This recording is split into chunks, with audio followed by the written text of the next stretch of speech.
Welcome, my name is Daniele Brombal. I am the head of studies of the program in environmental humanities. And I've been working for the last 15 years or so in interdisciplinary research on sustainability, especially in environmental politics. This is what I've been working on the most, and especially in China. So I was trained as a sinologist, so a Chinese specialist. But then, for many reasons, I started working in projects where I was trying to deal with the political issues related to environmental policy, environmental matters in China, and slowly also elsewhere, following the thread of Chinese engagement in Africa, in Southeast Asia, and in other places. I come from a place not far from here, from the Alps, from Longarone, which is at the foothills of the Dolomites, 100 kilometers north from here. And I spend my time basically between Venice, Mestre, where I live now with family, and my hometown in the Dolomites. Whenever possible, I try to just be there and spend some time over there. Today, I'm going to touch upon 4 main points before leaving the floor to my colleague, and then also to open the floor for questions. So I would like to share with you a little bit about the ratio of our course, so why we are doing this and why this was established in the first place, and we sort of keep going with the Environmental Humanities program here in Venice. A little bit about the contents of the course, both in terms of the different disciplines that are involved and also a little bit more specifically on courses and how we try to integrate them. The goals, meaning the purpose of this, so not only why we're doing this in the first place, but what is the final goal we want to achieve through training young students in environmental humanities, and then a little bit about the places where we do this. And places include also people that are engaged in this course, also the students we have so far. We now are preparing ourselves to welcome the 5th cohort of students. So this has been going on for 4 years now, and we are going to enter in the 5th year of the program. Starting with the first thing, the reason why when we were working on establishing and trying to figure out how to establish this program, this was back in 2019. And, the whole thing sort of gained momentum with, an event which was very important here for the city and also, more widely also for the community of people who are concerned with environmental things, which was the Acqua Granda. You remember these pictures, right? Which was in 2019 here in Venice. And it was sort of this sense of urgency that, was pushing us to open up and to do this the best possible way. So to have a program which was trying to tackle environmental issues also from the very important aspect and point of view of culture and the way culture can be leveraged in order to change our relationship with the environment. And at the same time, there was also another point, and still is, alongside with anxiety, fear, and this sense of urgency, which is wonder. It is all over the place, especially when you are lucky enough to live here in Venice. And the beauty and the vitality of the environment and people as well, that is very often almost overwhelming. And if you put these 2 things in a blender, so to speak, so on the one hand, urgency, fear, anxiety, and on the other hand, this appreciation for beauty and the force of nature, you get a pretty accurate idea of why we're doing this here. We have certain, sort of wisdom guides, spiriti guida, I would say, that are guiding us to navigating this thing. I mean, the program is very big. We have, I don't know, like 30, 40 faculty, professors, a lot of people. So it's very wide. So each of us has his or her own, sort of spirits guiding us. For me, these 3 people are those who basically help me navigating through the complexities of environmental humanities, and more widely, the way we relate to the environment. Rachel Carson, I guess, who knows Rachel Carson? Just Primavera Silenziosa. Okay, read it. So this is Silent Spring. So she was very famous for this book, which was the one which opened the huge debate back in the 60s on DDT and the role of chemical things in ruining completely the environment. But she also wrote a very, very beautiful book, which was actually her legacy, which is The Sense of Wonder, dedicated to her nephew, while she was, already sick with cancer. And it is all about the sense of wonder that is triggered by our relationship with nature. Another very important figure for me is Elena Pulcini, a philosopher who died of COVID a few years back. And she has been working a lot on the concept and practice of care, coming from a feminist background. And that's another very important thing for me and for many people working in environmental humanities. And then the lady standing in the middle is Donella Meadows, who was one of the founding mothers of modern sustainability thinking. She was among the authors of the report, The Limits to Growth, which came out back in 1972 and was showing, the way that is, endless growth on a limited planet is just impossible. So she's very important. And at the same time, she did that with mathematical modeling, and then she realized pretty soon that what we really needed to change was trying to challenge our mental models, the way we look at things. So the very deep level, values, belief systems, and so on and so forth. So when you look at the program we have been putting together here in Venice, the Environmental Humanities program, you can basically portray it as an iceberg. On the top of the iceberg, the part emerging from the water, we have natural sciences, which is a component in our course. So there are quite a few courses in the, that are working on the way natural system works, explaining the way natural system works, ecology, and in many instances, and climate also, climate systems. And that's the bottom of the iceberg. And then we have other things which has to do with, things you don't really see or touch. It's not pollution, it's not climate change with its consequences, it's not, production processes and so on and so forth. It has to do with institutions. So we have a series of courses which comes from the social sciences, economy of the environment, politics and governance, this kind of stuff. The structures that sort of make the world function the way it functions today. And then we have, as we move down to the iceberg, we really reach the core of our master degree, which is made by a blending of anthropology. So we have core courses in anthropology, 3 of them, environmental anthropology, of course.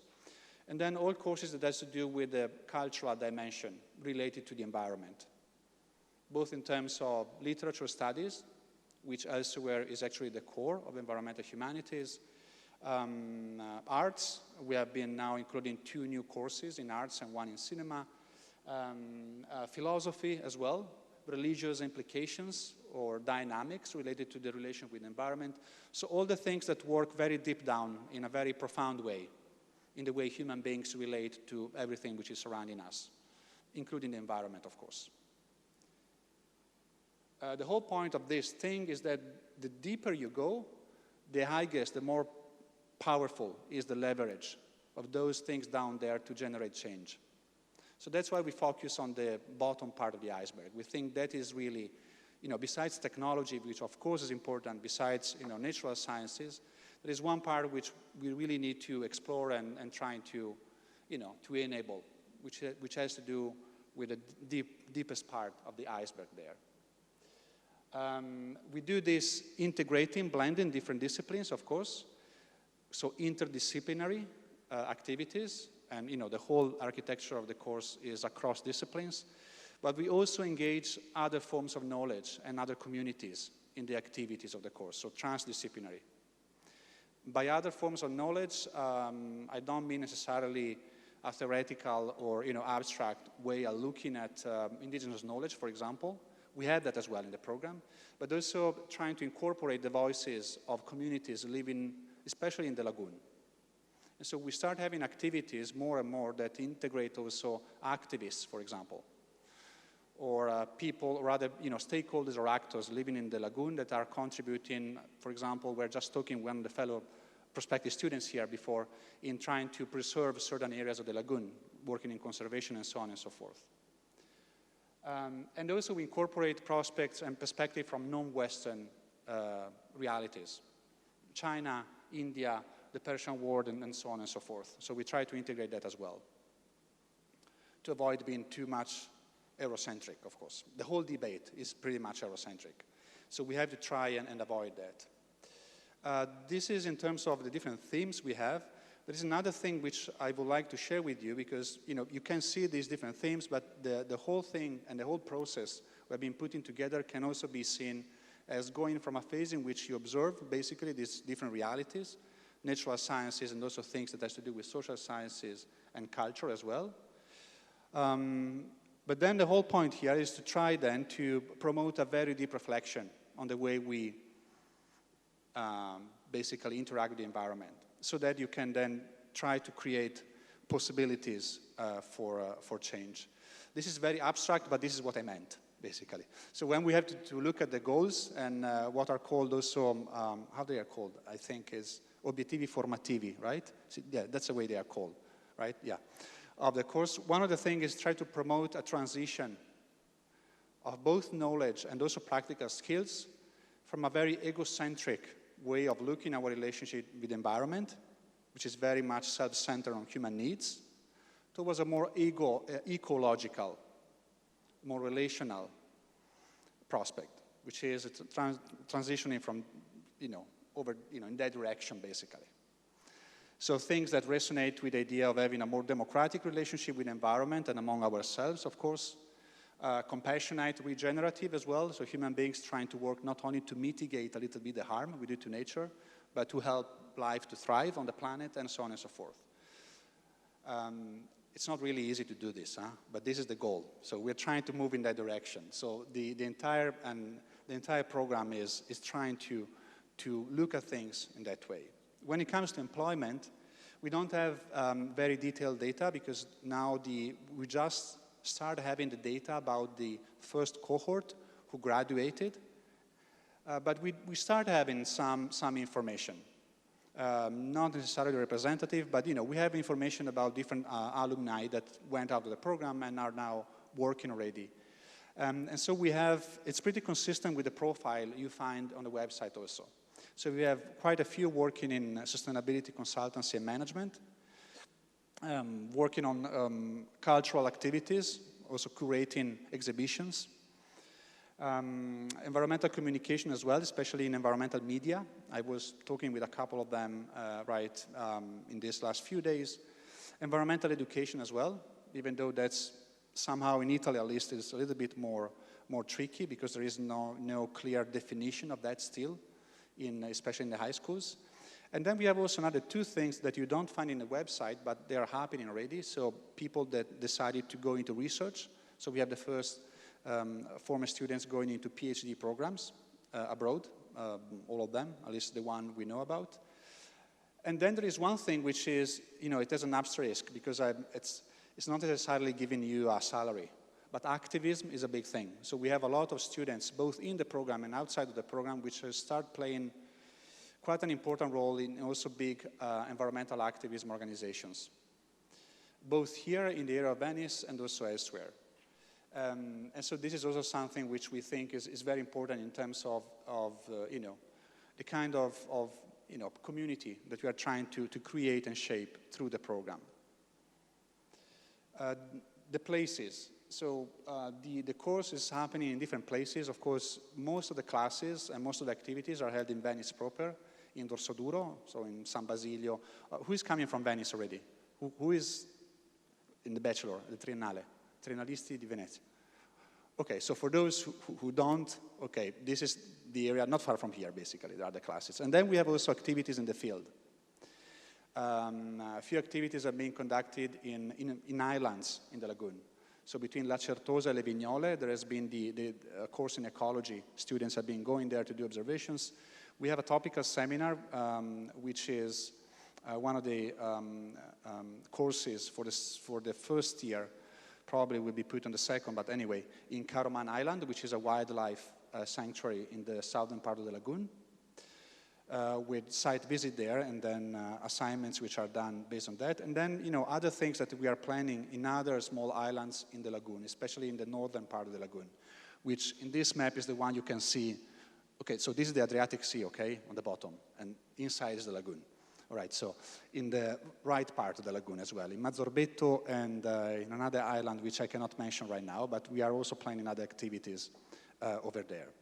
There's also other activities, small activities, and I was lucky enough to pick this picture because it's just on the extreme right, so eastern side of this picture, so far has been limited, but we have been also organizing activities engaging a small number of students in Consiglio Forest, which is located 80 kilometers north from here, and which has a very strong bond with Venice, because it's the place where part of the wood being used for the rose, I remi, which was, these things I never remember in English, faggio, birch, I think, they were being produced back, up in the forest. So there is a very strong link historically with the forest. We have been doing activities over there, especially about trying to bridge our program with activists working to protect forests and the mountains over there. And that is going to, we're going to keep working on that. So basically what you have here is that on the one hand, you have this very much rooted environment, very much, there is a lot of engagement with local realities, both in the lagoon and the wider ecosystem which has been supporting life in this lagoon for centuries now. Life, human and more than human, of course, including the mountains up north. But at the same time, the community of students is international, and also of teachers, I would say, and different programs. So we have quite a number of students coming from other parts of Europe, Asia, North America, and South America as well. And this is why we're doing this in English right now, so that prospective students from those places can also look at this on YouTube. We have also, so this is, I don't have the numbers right now, but there are quite a presence in the classroom. Same applies also to the faculty, to the teachers, of whom quite a few of them are from other places. One of the things which is very much peculiar, I think, about this course of study is the kind of community, especially the students' community. I've been working with lots of different, programs, and this is one of the places where I found the students to be the most committed, as well as very much proactive. I was talking right this morning about the possibility of having also students-led courses in the program, for example. So it's really rewarding on that level, and I think it's quite a unique thing that it's very seldom found. You can find this perhaps in very short-term summer schools, for example, when you establish a bond with people, but it's very rare to find in a master program over the duration of 2 years. And then, of course, teachers as well tend to be quite committed to those goals I was talking about right before. I think I'm done with my presentation, so I would like to leave the floor to Sona, if for you, Sona, is okay, because she also wanted to share something about the students. Yeah, feedback. Are you sitting? Okay. Yeah, I'll... I'm not sure which microphone is working right now, but yeah, probably have to turn this off. Yeah, I think these are working. Okay, good afternoon, everyone. My name is Sona Harutyunyan. I teach Armenian language, and I teach also a course on translation and migration for the course in environmental humanities. I'm a linguist and translation studies scholar. So I'd like to present some statistical data reflecting the perspective. I'd like to share some statistical data based on my involvement in the committee of student-faculty parity committee. So the average judgment regarding the overall satisfaction of attending student in the previous academic year is perfectly in line with the department's average and also the university average. So the satisfaction is really high. Also, primarily, there are 2 points. So firstly, the professors teaching the course come from different departments, as already have been told. So encompassing both humanities and sciences, resulting in varied teaching methods and approaches to address topics within humanities and scientific domains. So one of the students' requests during previous years has been to foster greater dialogue among professors. And as a response, seminars involving 2 or 3 professors with different backgrounds have been organized. For example, once with my two colleagues. We have one biologist and the other colleague geophysicist, and I as a linguist. So we have organized a course on environmental humanities in film. And so we have dealt with this argument from completely different perspectives. The other point is that the student's body, so on the one hand, the professor's body is really very different, coming from different backgrounds, sciences and humanities. And on the other hand, also the students. Our students, they come from different academic backgrounds, with some having backgrounds in humanities, so facing challenges with scientific subjects and vice versa. So this diversity is intrinsic to the nature of the environmental humanities course, which is highly interdisciplinary. So this is completely natural. And so in order to address gaps in knowledge, introductory courses have been incorporated into the curriculum. So this problem has also been solved from, thanks to these introductory courses. So this much. Thank you, Sona. Grazie, Sona.